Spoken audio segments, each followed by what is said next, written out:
राधे राधे। श्री शिवाय नमस्तुभ्यम। देखो, आज हम जैसे कि भगवान के अवतारों की कथा सुना रहे हैं, तो नरसिंह भगवान की भी कथा सुनाई थी अवतारों की। अब हम सुना रहे हैं श्री वामन अवतार। भगवान विष्णु ने जो वामन अवतार लिया। तो देखो, भगवान की कथा सुनने से बहुत ही पुण्य की प्राप्ति होती है और भगवान को भी अपने भक्तों की कथा सुनने में बहुत ही आनंद आता है। तो इसलिए कथा को बहुत ध्यान से सुने। तो राधे राधे। श्री शिवाय नमस्तुभ्यम। श्री वामन अवतार की कथा। भगवान की कृपा से ही देवताओं की विजय हुई। स्वर्ग के सिंहासन पर इंद्र का अभिषेक हुआ, परंतु अपनी विजय के गर्भ में देवता लोग भगवान को भूल गए, विषय परायण हो गए। इधर हारे हुए दैत्य बड़ी सावधानी से अपना बल बढ़ाने लगे। वे गुरु शुक्राचार्य जी के साथ साथ समस्त भृगुवंशी ब्राह्मणों की सेवा करने लगे, जिससे प्रभावशाली भृगुवंशी अत्यंत प्रसन्न हुए और दैत्यराज बलि से उन्होंने विश्वजित यज्ञ कराया। ब्राह्मणों की कृपा से यज्ञ में स्वयं अग्निदेव ने प्रकट होकर रथ घोड़े आदि दिए और अपना आशीर्वाद दिया। शुक्राचार्य जी ने एक दिव्य शंख और प्रहलाद जी ने एक दिव्य माला दी। इस तरह सुसज्जित हो सेना सहित उन्होंने जाकर अमरावती को घेर लिया। देवगुरु बृहस्पति जी के आदेशानुसार देवताओं सहित इंद्र ने स्वर्ग को छोड़ दिया और कहीं जा छिपे। विश्व विजयी हो जाने पर भृगुवंशियों ने बलि से 100 अश्वमेध यज्ञ कराए। इस तरह प्राप्त समृद्ध राजलक्ष्मी का उपभोग वे बड़ी उदारता से करने लगे। अपने पुत्रों का ऐश्वर्य राज्यादि छिन जाने से माता अदिति बहुत दुखी हुई। अपने पति कश्यप जी के उपदेश से उन्होंने पयोव्रत किया। भगवान ने प्रकट होकर कहा कि ब्राह्मण और ईश्वर बलि के अनुकूल हैं, इसलिए वे जीते नहीं जा सकते। मैं अपने अंश रूप से तुम्हारा पुत्र बनकर तुम्हारी संतान की रक्षा करूंगा। भगवान विष्णु महर्षि कश्यप के अंश द्वारा अदिति के गर्भ से प्रकट हुए और कश्यप अदिति के देखते देखते उसी शरीर से वामन ब्रह्मचारी का रूप धारण कर लिया। ठीक वैसे ही जैसे कोई नट अपना वेश बदल ले। भगवान को वामन ब्रह्मचारी के रूप में देखकर महर्षियों को बड़ा आनंद हुआ। उन लोगों ने कश्यप प्रजापति को आगे करके उनके जात कर्म आदि संस्कार करवाए। जब उनका उपनयन संस्कार होने लगा, तब सूर्य ने उन्हें गायत्री का उपदेश दिया। बृहस्पति ने यज्ञोपवीत और कश्यप ने मेखला दी। पृथ्वी ने कृष्ण मर्ग चर्म, वनस्पतियों के स्वामी चंद्रमा ने दंड, माता अदिति ने कौपिन और उत्तरीय वस्त्र, आकाश के अभिमानी देवताओं ने छत्र, ब्रह्मा ने कमंडल, सप्त ऋषियों ने कुश और सरस्वती ने रुद्राक्ष की माला समर्पित की। कुबेर ने भिक्षापात और साक्षात जगन माता अन्नपूर्णा ने भिक्षा दी। इस प्रकार उनकी ब्रह्मचर्या दीक्षा पूर्ण हुई। उसी समय भगवान ने सुना कि सब प्रकार की सामग्रियों से संपन्न यशस्वी भृगऋषि ब्राह्मणों के आदेशानुसार बहुत से अश्वमेध यज्ञ कर रहे हैं। तब उन्होंने वहां के लिए यात्रा की। राजा बलि नर्मदा नदी के उत्तर तट पर भृगुकक्ष नामक क्षेत्र में भृगुवंशियों के आदेशानुसार एक श्रेष्ठ यज्ञ का अनुष्ठान कर रहे थे।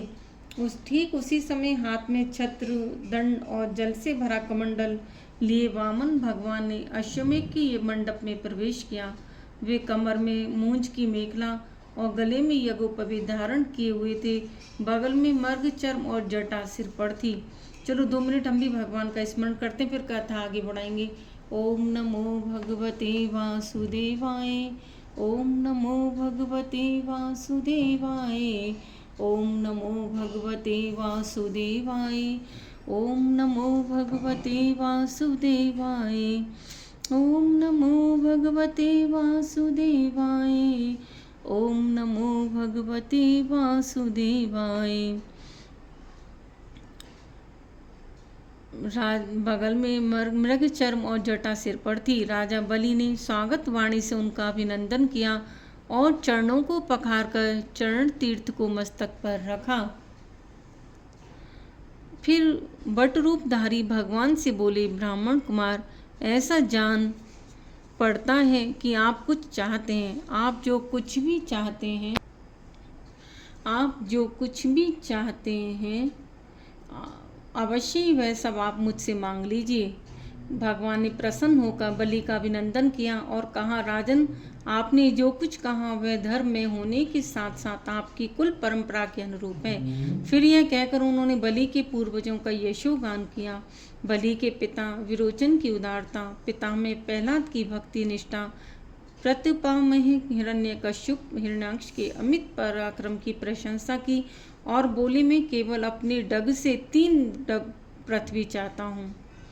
बलि ने हंसते हुए कहा, जथा दरिद्र विबुध तरुपाई, बहु संपत मागत सकुचाई। वही हाल आपका है। भगवान ने कहा, नहीं, कम मांगने में दरिद्रता हेतु नहीं है, संतोष हेतु है। यथा गोधन, गजधन, बाज धन और रतन धन खान, जब आवे संतोष धन, सब धन धूर समान। बलि ने कहा, अच्छा, 3 पग लेना है तो मेरे दैत्यों के पग से लीजिए। देखिए, 1-1 योजन के इनके पाँव हैं। भगवान भी पूरे हटिए, बोले, नहीं, मुझे तो अपने ही पाँव से नाप लेने हैं, क्योंकि धन का उतना ही संग्रह करना चाहिए जितने की आवश्यकता हो। जो ब्राह्मण स्वयं प्राप्त वस्तु से ही संतोष कर लेता है, उसकी तेज की वृद्धि होती है, नहीं तो पतन हो जाता है। शुक्राचार्य के बहुत समझाने पर भी कि ये बटु रूपधारी तुम्हारे शत्रु भगवान विष्णु हैं, ये सब छीनने के लिए आए हैं। अपनी जीव का छीनते देख असत्य बोलकर उसकी रक्षा करना निंदनीय नहीं है।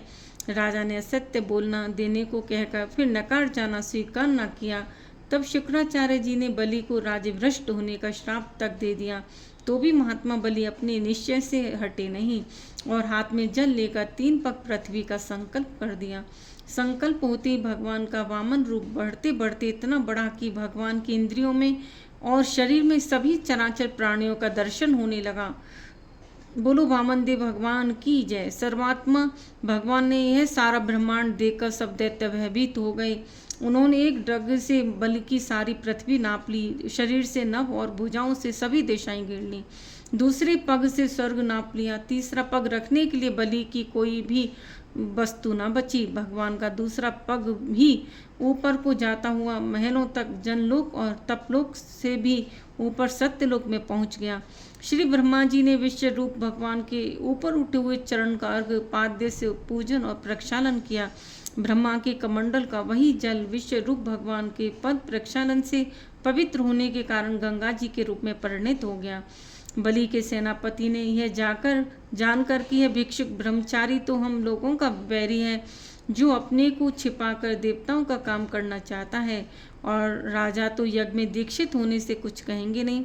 वामन भगवान पर अस्त्र चलाया, पर भगवत पार्षदों ने उन्हें खदेड़ा। बलि ने दैत्यों को समझा बुझाकर लड़ाई करने से रोक दिया। भगवान का इशारा पाकर गरुड़ ने वरुण पार्षद से बलि को बांध दिया। तत्पश्चात भगवान बलि से बोले, 2 पग में तो मैंने तुम्हारी सब पृथ्वी और सब लोगों को नाप लिया। तुम्हारी प्रतिज्ञा पूरी न होने से अब तुम नरक भोगोगे। इत्यादि रीति से वामन जी ने बहुत तिरस्कार किया, परंतु राजा बलि धैर्य से विचलित न हुए। उन्होंने बड़ा ही सुंदर उत्तर दिया, प्रभु, मैं आपसे एक प्रश्न पूछता हूँ, धन बड़ा कि धनी? भगवान ने कहा, चूंकि धन धनी के अधीन रहता है, इसलिए धनी धन से बड़ा होता है।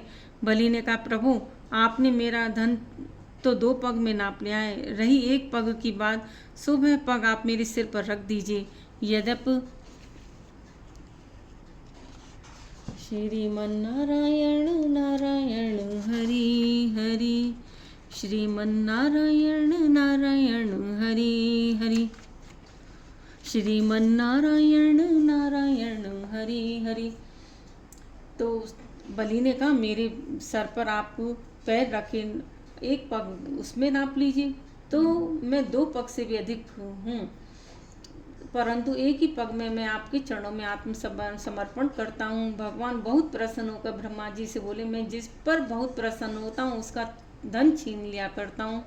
मैंने इसका धन छीन लिया, राजपद से अलग कर दिया, तरह तरह के आक्षेप किए, शत्रुओं ने इसे बांध लिया, भाई बंधु छोड़कर चले गए।